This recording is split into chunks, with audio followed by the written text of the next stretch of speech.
Hello there, everyone, and welcome back to Canine Cannibalism. Today, we are going to be taking a look at Lizzy's Flower Glizzy. This is the third book in the Primeval 1 series by B.L. Overman. This book is 209 pages broken up into 21 chapters. And that's it. There's a whole shit ton of information in this book, as with all of the other Primeval 1's books, about, there's a content warning, there's a, coming soon section in the back, but it's a book. Wow, that was extremely profound. This video is not really going to make sense to you if you haven't seen my last video, at least. I would recommend watching the last two videos, which cover, well, the last video and then the video before it, which cover the Amazonian Uteroboscis and the Yoni flower. This is a direct sequel to the Yoni flower, or kind of a prequel sequel. It's directly connected to the Yoni flower. So, quick blurb. We ended the last book with Allie and her gang, her little friend group, finding a TikTok which contained a Yoni flower. In the video, the girl filmed herself insinuating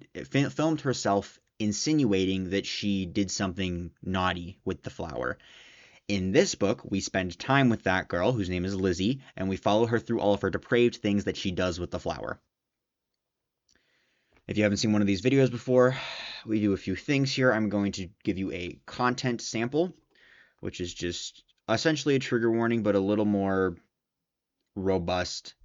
And I'm going to give you a review. I'm going to give you some ratings for different aspects of a book, things like dialogue, prose, that kind of thing. I'm going to give you a plot summary. I'm going to give you some excerpts and scenes, switch the order of those two things, and then we're out of here. So now let's jump right into a content sample. If you were to pick up a copy of Lizzy's Flower Glizzy, I keep wanting to call it Lizzy's Glizzy Flower because that just sounds better, but it's because they call it the Glizzy Flower throughout the, which that might catch you off guard. We're going to talk about that, trust me. But they call it the Glizzy Flower throughout the entire book, so I don't know why it would be Lizzy's Flower Glizzy. I don't know, but I always want to say it the opposite way, and it always trips me up, but I'm not the author. I didn't decide on the title. If you were to pick up a copy of Lizzy's Flower Glizzy and read it, you would find all of the following. You have your bog standard death. You have some vomit. You have general filth. And you have incest, kind of. Not really, but to the person that the sexual act, or that engages in the sexual act before finding out that they are related to the person, they perceive it to be incestuous. Technically, it's not incestuous. We'll get to it. And that's it for the content sample. So, general review stuff. The book has typos in it. Again. Now, like with the last one, they seem to be getting less egregious as the author continues to write. So there were a fuck ton of typos, especially in the beginning of the Amazonian Uteroboscis. There were still a fuck ton of typos, but slightly less so throughout most of the book of the Yoni flower. And this one has the least number of typos yet. But they're still there. There's still missing words. There's still words that are swapped. So keep that in mind. There's some really cringy usage of ironic Gen Z slang, like Glizzy and Gok 9000. No one says that, at least unironically. Anyone who's ever said something like that has said it in an ironic manner. No one, but the author seems to be under the impression that that slang is used in a serious manner. The author spends 2 paragraphs in separate parts of the book explaining both of those pieces of slang, Glizzy and Gok 9000. I can't believe these are words coming out of my mouth. It's awful. It's cringe. No one says shit like that. There is an excerpt in the book that I'm going to read to you that will kind of get at what I'm trying to get at. It's a bit much, okay? PSA to BL Overman. No one uses slang like that. No one. Those words have never been uttered a single time unironically. Maybe Glizzy. I can't promise you that Glizzy has not been... Oh, maybe 12-year-olds have said Gok 9000 unironically. Okay? But No 18-year-old is asking someone for a Gok Gok 9000 unironically. I cannot believe these are words coming out of my mouth. So, it's a bit cringe at certain points, but we make do. I will also note that the paragraphs that the author gives explaining these pieces of slang are extremely expository and they sound like they were generated by ChatGPT. I don't actually think they were generated by ChatGPT, but it's like it's a very stupid description of a word, and it's described in a way that those words have never been used. I'm sorry that I'm harping on this so much. That just struck like I'm sorry. When you're reading a book and the author randomly starts explaining the phrase Gok Gok 9000 as if it is an actual thing that people say and not just a joke. I like I I yeah. Um Also, the protagonist mentions that she's an 18-year-old virgin about 7 times in the first chapter. It's a little excessive. I get that it's supposed to be smutty, so the author's kind of covering their ass. I mean, no one really gives a fuck because you're writing splatterpunk. No one actually cares at all about the age of the people engaged in acts that they should not be engaged in, because it's fucking splatterpunk. But because the book is half smut, they're covering their ass. I get that. It's a bit excessive. That's just me. What else? That's pretty much it. There were some insane scenes in this book that made me do a double take. And yeah. So we're going to get into some ratings now.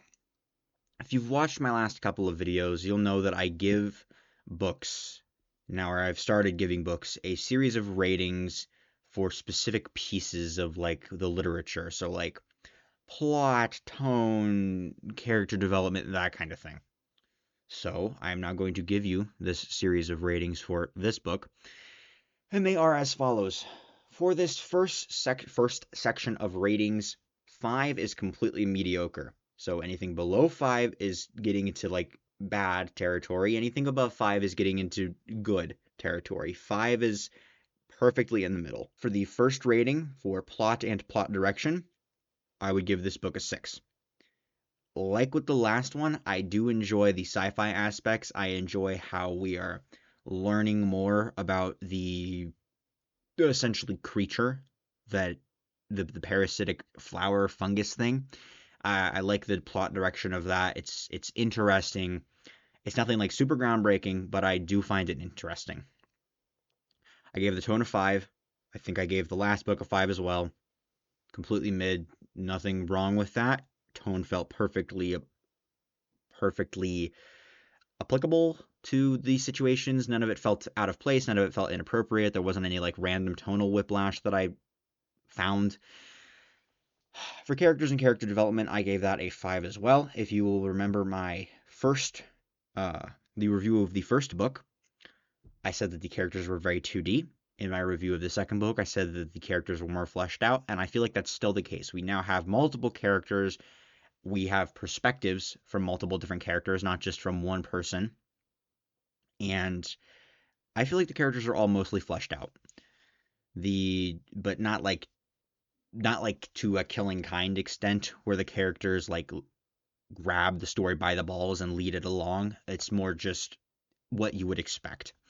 Grammar and typos, I give a 4. They're better than the previous books, but still usage of grammar in situations where I would find that to be a poor choice. Things like Gok Gok 9000 in a situation where you would never use a word like that. Typos, not typos like out the wazoo or anything, but a shit ton of typos nonetheless, comparatively to like a Stephen King novel or something. Two very, very different situations. I understand that, but I'm just for comparison. Dialogue, I gave a 4. We're approaching 5 territory. A lot of the dialogue felt fine, but the things that are dragging it down are the things where people said something like, come over here and give me a Gok Gok 9000, because no one says that. And it took me out of the writing, okay? Prose, I gave a 3. Again, prose is just the general structure. Prose is, by definition, anything that's not poetry, essentially. So the structure, the grammar, the dialogue, everything, or I don't know if dialogue is considered in that, but just the general feel of the writing as a whole. More so in when I do it, it's the structure and the grammar. So are you writing sentences that are like you could write that sentence makes sense grammatically, but also it's fucking stupid that you formatted it like that.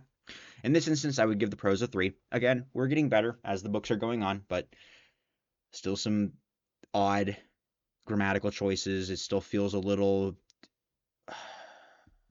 rudimentary at certain times, but we're getting there. We're getting better. The author is clearly growing as a writer. Personal enjoyment, I liked this one less than the Yoni Flower. I would give this a 3.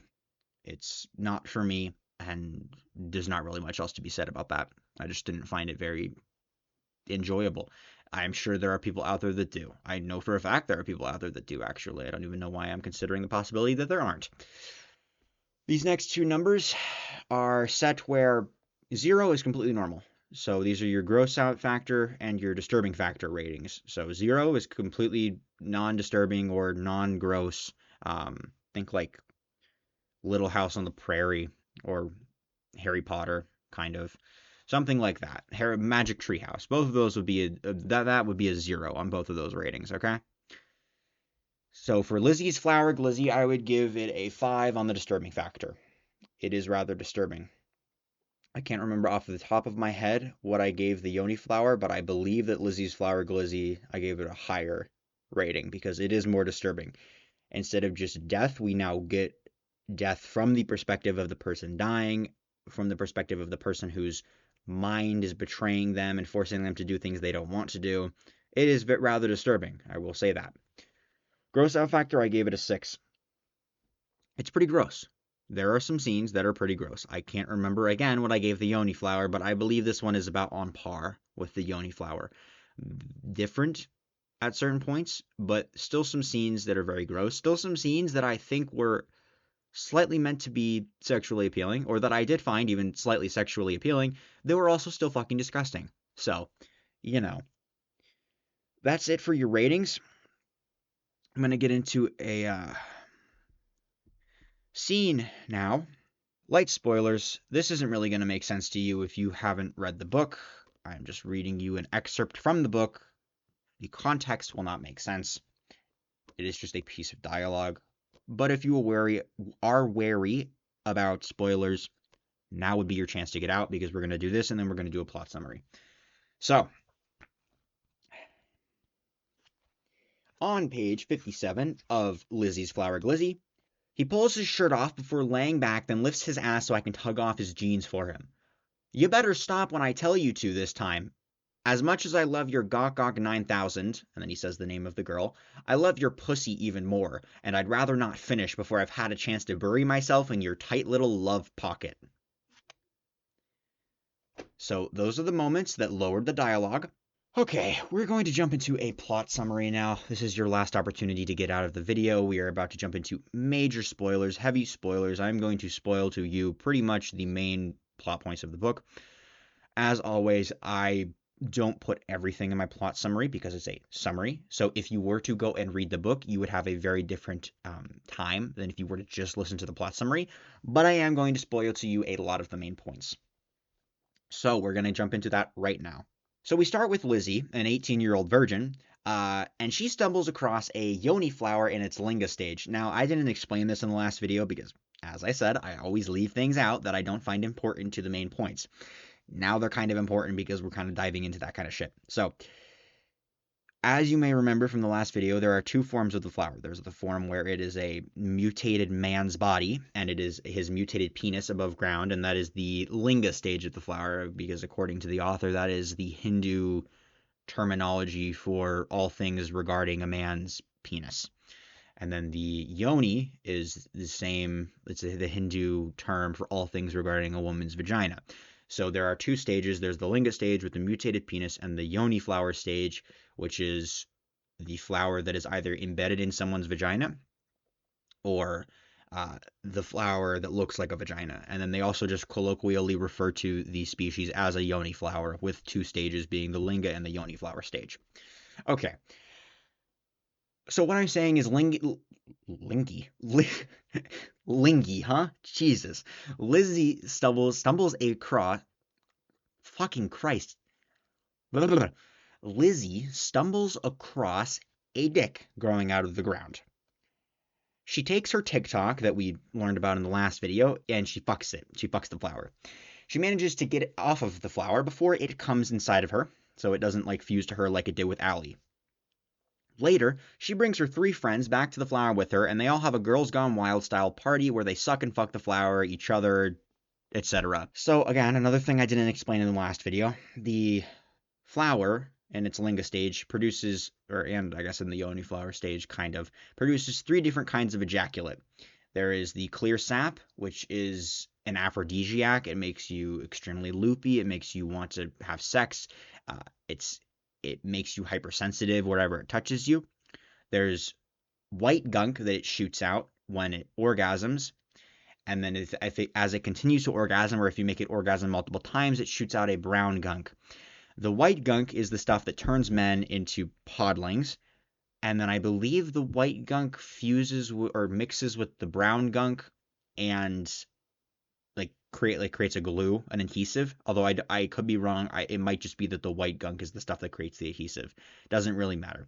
Either way, there's 3 types of ejaculate. So one of the girls named Piper, consumes a large amount of the white ejaculate after it comes multiple times. Lizzy and her friend Whitney get the white stuff inside of them up into their wombs, like Allie did before the flower fused with her. Whitney and the 4th girl, Savannah, get the brown liquid all over their bodies. All of the girls are able to get off of the flower before it fully comes inside any of them and fuses with them. So they manage to get off of it because they have each other to help them pull each other off.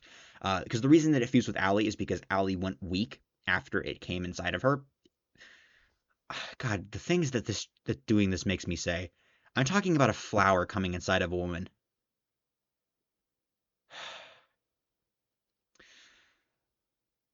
After it came inside of Allie, she went weak in the knees and was unable to pull herself off, at which point it detached from the stalk. Because there are 4 girls together, they are able to pull each other off of the flower. Later in the middle of the night, Lizzy and Whitney both expel flesh from their vaginas, similar to how Allie did after the flower fused to her. Savannah and Whitney get skin rashes wherever the brown liquid touched them, and Piper goes off to fuck the neighbor boy in the barn on Lizzy's property.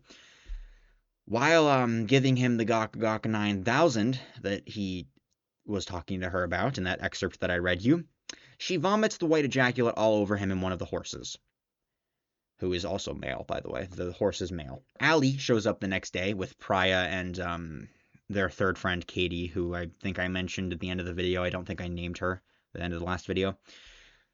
And they inquire about the flower because they saw the TikTok. Lizzy denies all knowledge, and Allie gives Lizzy her card. The neighbor boy and the horse go missing over the next week. Lizzy goes back to the flower only to find it missing, like someone dug it up and took it away. She lays an egg while pleasuring herself out in the woods, and both of the eggs fall into the dirt, and she buries one of them, and then she walks on. The eggs quickly grow into the yoni flower stage. Lizzy's brother, Eli, comes home from college and finds one of the flowers. He fucks it, and then he quickly goes missing.